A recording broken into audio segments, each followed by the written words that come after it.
mga kababayan, ito po yung sunod. Kasi sa totoo lang mga kababayan, no, yung ghost project no ni Cayetano sa Taguig ay iniimbestigahan na nga mga kababayan at confirm, no? Confirm mga kababayan na may dalawa, confirm na may dalawa talagang ghost project si Cayetano. At sabi nga ni Ping Lacson, iniipon na niya ang mga ebidensya at pruweba, pati testigo para makulong sa payata sa kasong plunder si Cayetano. At eto na nga mga kababayan ang masaklap dyan. Bakit masaklap, Ken? Kasi isa sa mga testigo at isa sa mga complainant na paiimbestigahan ang Taguig sa flood control ay ang kapatid niyang si si Lino. Na yan naman tayo ngayon, 'di ba? Mga kababayan yan nga ang problema ngayon mga kababayan. Kasi bakit? Talagang mayayari talaga si Alan. Oo.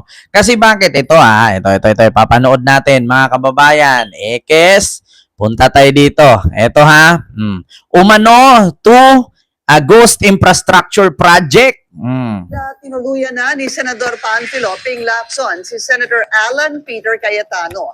Dalawa umanong ghost project ang nadiskubre ni Lacson sa baluarte ni Cayetano. Ang detalye sa agenda report ni Hannah T. May hindi mababa sa dalawang pinaghihinalaang ghost infrastructure project sa Taguig City. Ito ang ibinunyag ni Senator Ping Lacson. Patuloy niyang sinusuri ang umano'y 6.79 billion worth of budget insertions na iniuugnay kay dating Senate President Alan Peter Cayetano. Kana ramandayon. Kana ramandayon ang pangutana o totoo ba yan o hindi? Kasi kung totoo man yan, money. Mga kababayan, putang ina talaga nila. Kasi, money. Nihaw, sipaw.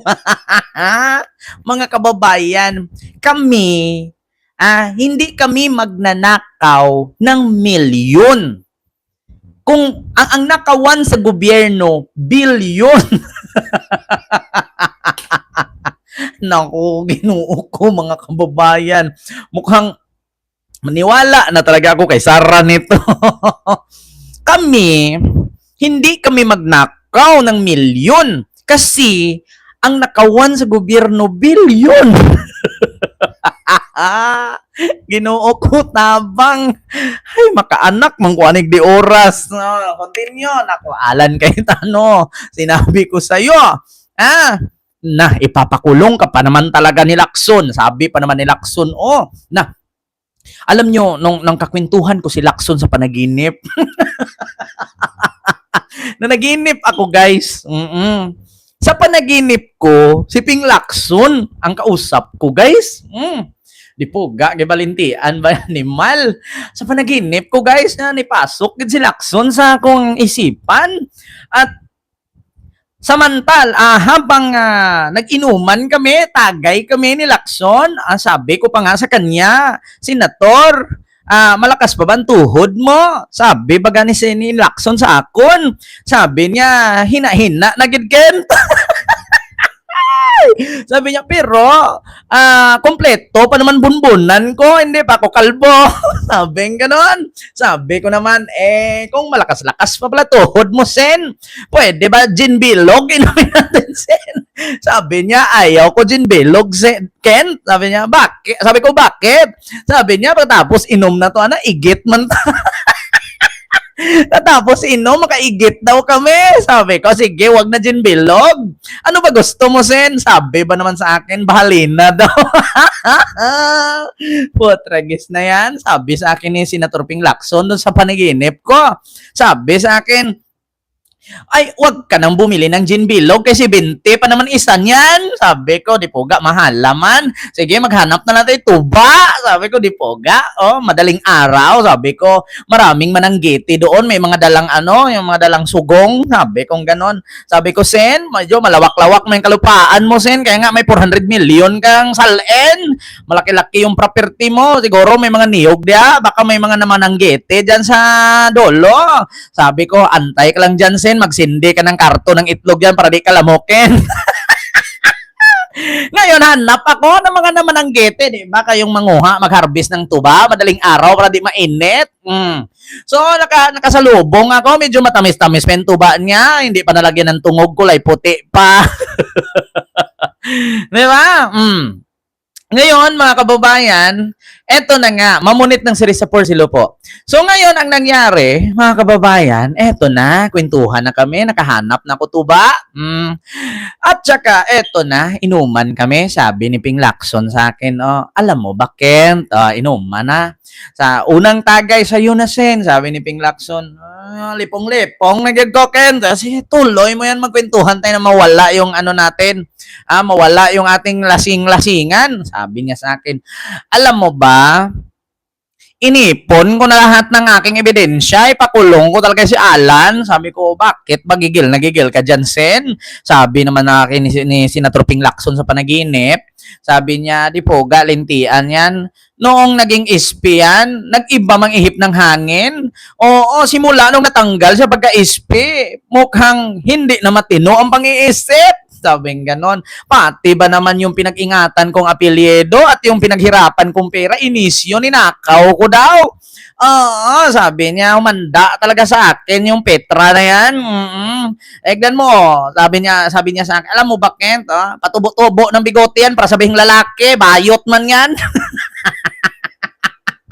Patubo-tubo daw para dignog kapal. Sabi niya, hindi mo ba napansin? Nagpapakapal ng balbas para sabihin lalaki.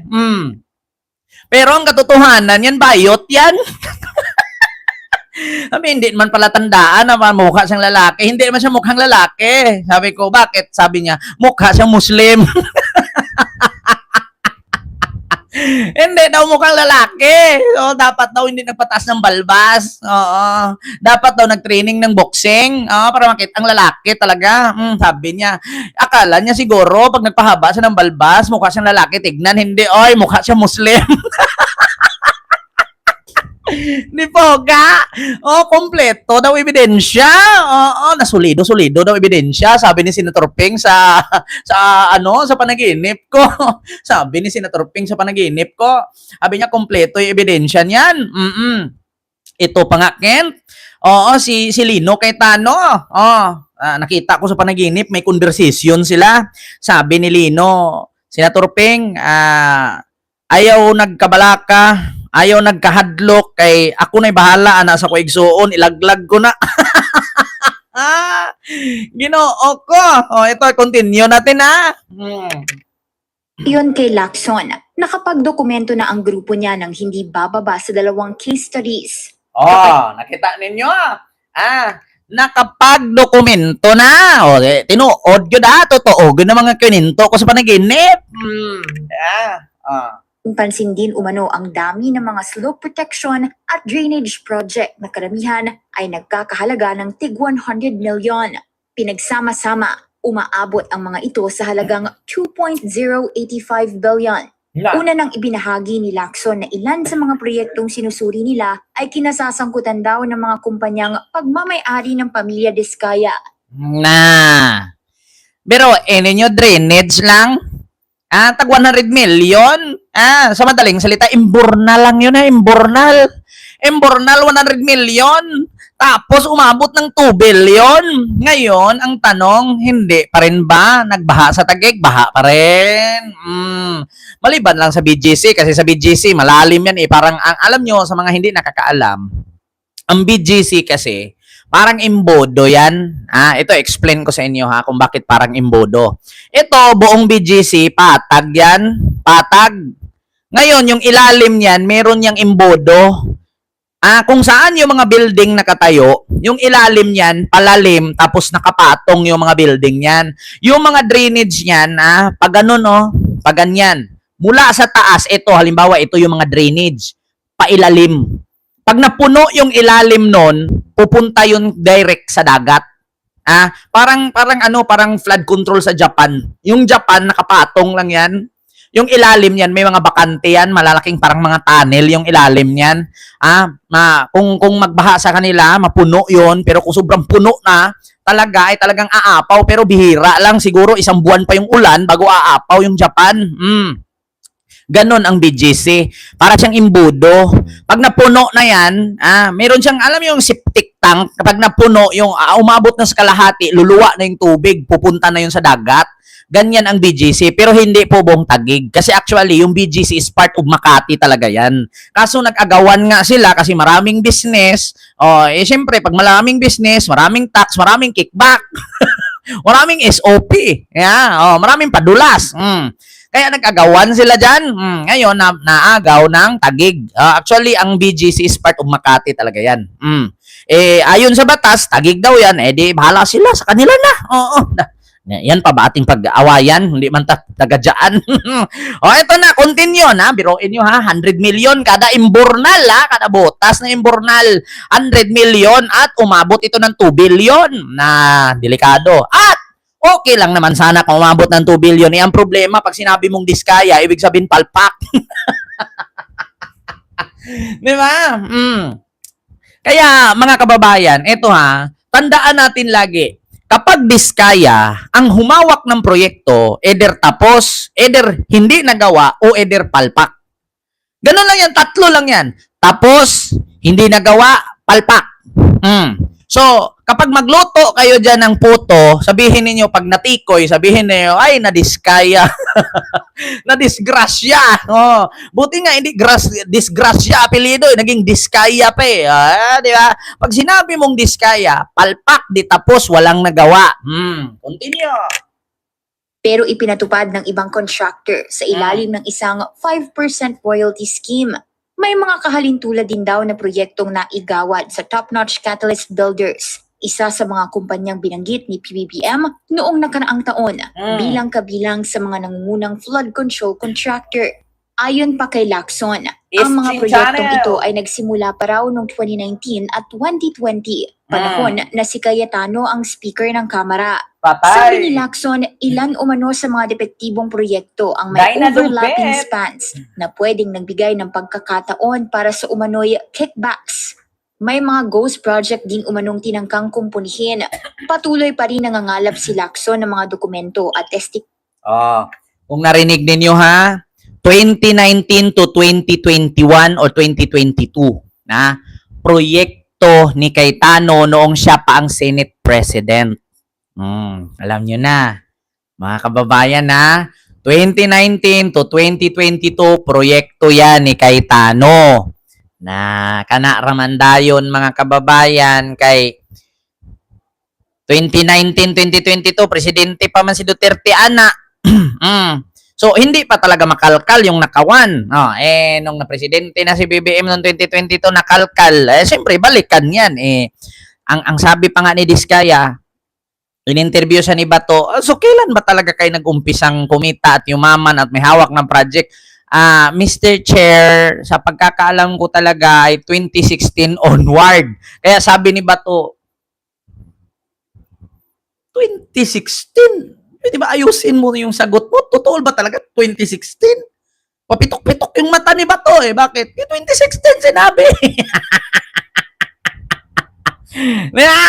Mr. Chair, 2016 onward, sabi ni Bato. Puta, mali yata yung tanong ko 2016.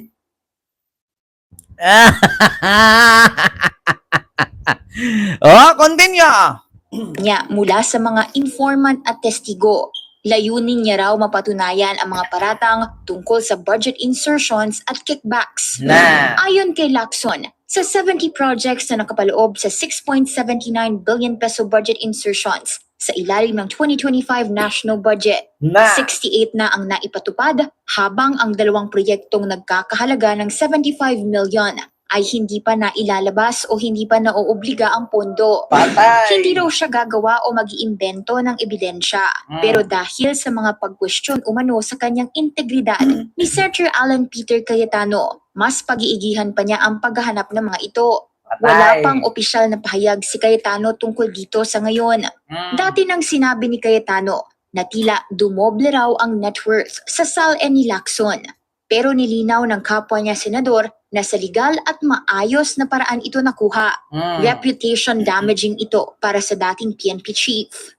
Nangako naman si Senate Blue Ribbon Committee Chair Erwin Tulfo na magpapatuloy ang flood control scandal investigation ng komite na Nako. una nang sinimula ni Lacson. It's a very powerful committee. Kailangan ko ng vice chairman at saka yung mga members, di ba? Di ba, yung mga nagmamadali, meron mo talaga tayo. I'm telling you, meron tayo blood control. Hindi tayo iwas. Target daw nilang pagkatapos na ikalimang sona ng Pangulo sa July 27. Hala! Bubuuin na ng komite ang mga miyembro nito. Hala! Para sa agenda, Hannah Tia, Billionaire News Channel.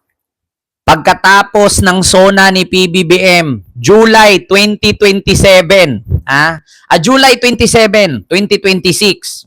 Nako, patay ka din ha. Yan ang sinasabi ko talaga na talagang good luck. Good luck na lang talaga, mga kababayan. Good luck na lang talaga.